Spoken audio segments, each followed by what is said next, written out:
For a base model starting around $47,000, working all the way up to a new fully loaded starting around $70,000, Toyota has introduced a new trim level for the 2025 model year for Sienna. My name is Aiden with Upper James Toyota, and today we're going to be taking a closer in-depth review to see exactly if spending $70,000 on a minivan is justified. Let's get into it.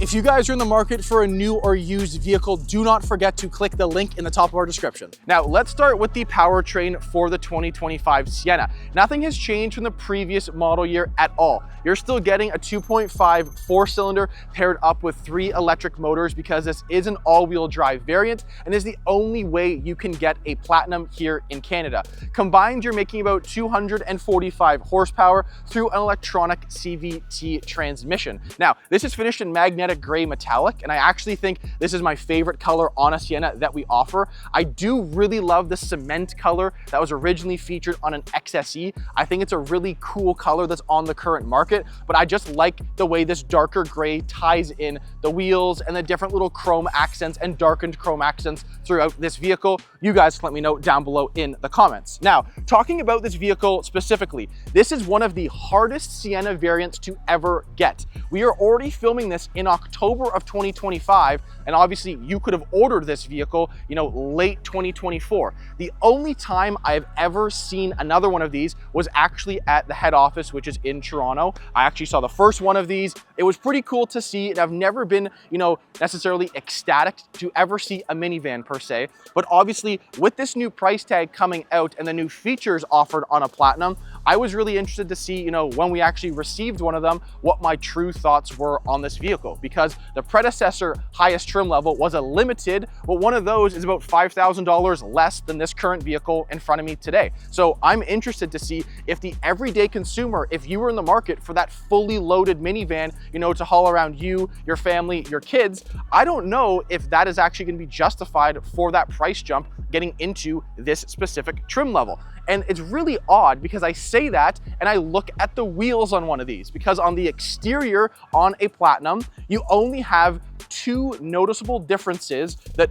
distinguish this one from a limited, starting off with these. These are 18-inch two-tone clad wheels that Toyota has released for this new trim level. And the odd thing is that this is a plastic cover on top of an alloy. Now, you would just assume you're spending 70 grand. I wouldn't assume that this is gonna come with a plastic cover like that is offered on, a base level for some of our vehicles, just have a simple plastic hubcap over a steel wheel. Now, obviously, this is not a steel wheel, it's an alloy underneath it, but really interesting that Toyota decided to throw, that rim option on, their new fully loaded Sienna. So interesting call there. Now, it still has the really nice convenience features, side opening doors with a kick sensor, which is great. That's standard. But the only other thing you look at on the rear of this vehicle is just simply the Platinum badge for this car. I think that's really interesting that those are the only 2 things Toyota has done to really tell someone you are in the new fully loaded version of Toyota's minivan, which is this. Now, obviously, you get the Platinum badge at the bottom right corner, which is great. You still do have these very, very easy to operate stowaway seats. So if you and your family were ever, on a long road trip, you simply fold them down, simple. If say you only had 4 kids, this is actually ideal because you do have captain seats. This is only configured as a 7-passenger vehicle. You cannot get the 8-passenger for a Platinum. So I think what they've done is actually pretty cool to offer some new things onto the Sienna, but obviously with that price tag difference, we are jumping into the inside. So give me 2 seconds and we'll check that out. Alrighty, now taking a closer peek onto the inside of the Platinum Sienna. Now, on the inside, I really don't see a huge difference. The only thing that I'm really liking on the inside of one of these are these really cool 2-tone genuine leather seats, which are heated and cooled for your front passengers, and then they're heated for your second row passengers. Other than that, I look down and I really do think I'm just in that everyday Sienna. I really don't have anything screaming at me thinking that I'm in that fully loaded version. Now, I do like the fact that it has heads-up display. I do like the fact it has both your MID and your driver focus screens as a 12.3-inch touchscreen display with wireless Apple CarPlay, Android Auto, Sirius XM, all that fun stuff. I like the wireless charger being there. I like the different charging ports that they offer. I like a lot of, the little small stuff that was already included on the Sienna. Actually, one of the funny things that I actually really do like about this vehicle is that there are certain vehicles in our lineup that if they have cooled and heated seats, they actually have different color controls for those two different modes for your seats. Oddly enough, on a Sienna, this is my favorite because you actually have blue to tell you that your cooled seats are on, or you have red to tell you that your heated seats are on. In our other variants, like say a RAV4, that would have orange for heated and then green for cooled. So it's just one small little thing that I like, that is obviously, I would say the correct way in this vehicle. Now, other than that, I'm not really blown away by a whole lot on the inside of this. And I really was hoping, I think, for a little bit more. I think it's really, really weird that it doesn't come with a full panoramic sunroof. I know why they don't, because they have obviously the rear seat entertainment for obviously, little kids or anyone in the back that just wants to, sit around and watch something, which I find interesting too. My personal preference, I am an iPhone user. And I know that's a whole debate, iPhone versus Android. Typically, I would say iPhone's a little bit ahead of Android. Now that may cause some, turns, I guess, on the internet. However, I've just always had an iPhone, so that's what I'm actually just used to. I don't, hate Androids. But the funny thing is that Androids actually have an edge over an iPhone user in this specific vehicle because they can actually cast directly from their phone onto this rear TV for your rear, 5 passengers or your middle passengers on this vehicle. If you had an iPhone, you actually can't do that. So it's really interesting that the Android has that little edge over iPhone. And I know some people are gonna go crazy that obviously, Androids are better, but I do think that's pretty interesting that, that actually caters to the Android user over the iPhone. So kudos, I guess, if you have that Android. Now, the big changes onto this specific trim level are going to be coming in the rear seat. So give me 2 seconds, I'm gonna jump back there and we'll touch on those. Now, talk about easy access into the second row of a vehicle. Now, that's not new, that's always been on a Sienna, but I just like the fact that, you can just get in with a simple push of a button and close the door with a simple push of a button too. So that's not anything crazy. Don't get me started there. Now, a couple things I do like though on the back of this vehicle. Number one, I like the fact that I can actually move my seat. So I can go all the way back if I want to. I can actually rest my legs up if I wanted to do the same thing too. So if I simply pull this little lever, this nice little leg rest will pop up.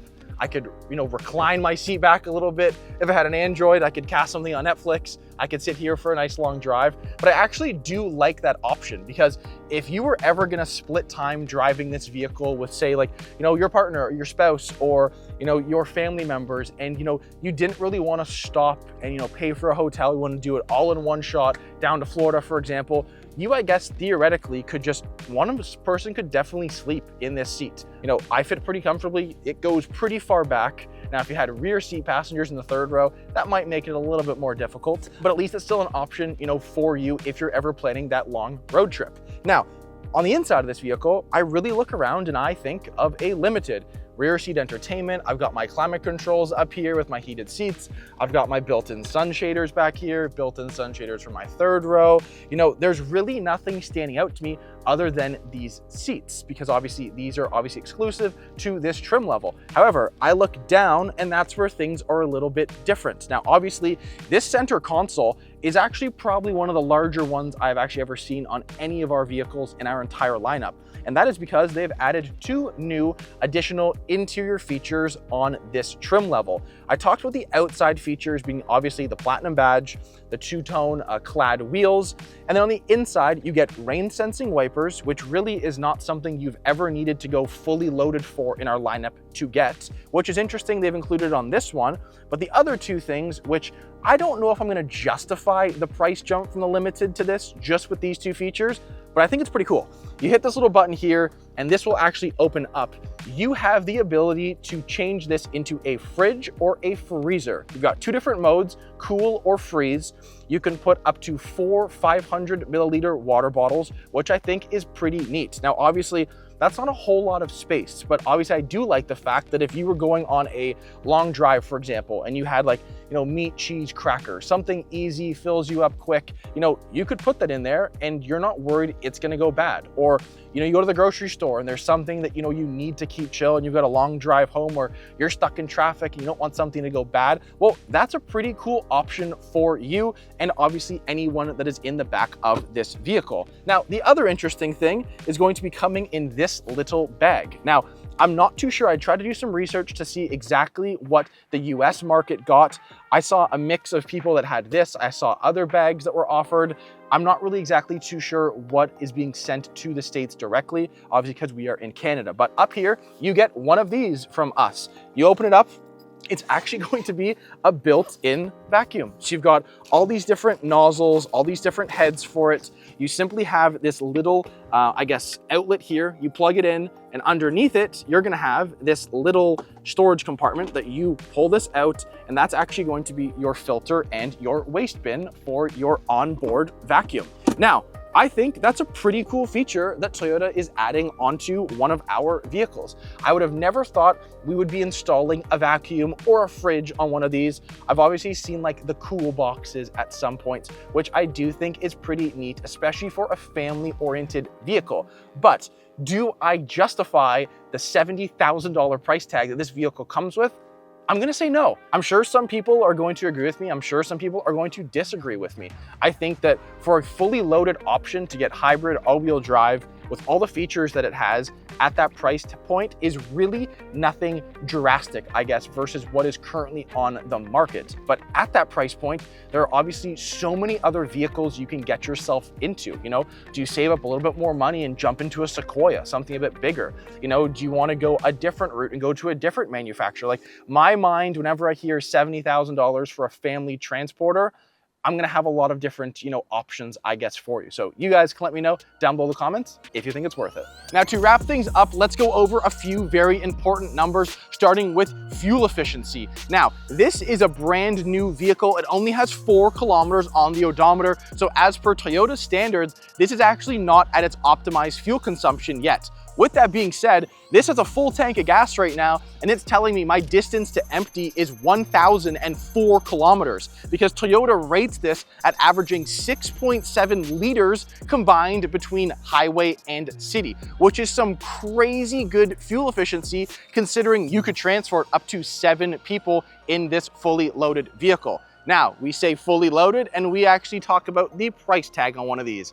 MSRP for the 2025 model year on a Platinum Sienna comes in at $70,228 plus freight, PDI, subtotal your taxes, licensing, and other dealer fees. Now, that is pretty crazy when you look at the predecessor coming in at around the $65,000 mark. So I ask the honest opinion, do you think as the consumer that getting a fridge, a vacuum, a couple other little small things like rain sensing wipers and interesting wheels, do you justify the $5,000 price tag? You guys can let me know down below in the comments. If you did like this video, please do not forget to hit like and subscribe so you don't miss any of our future Toyota related content. And I'll check you guys out in the next video.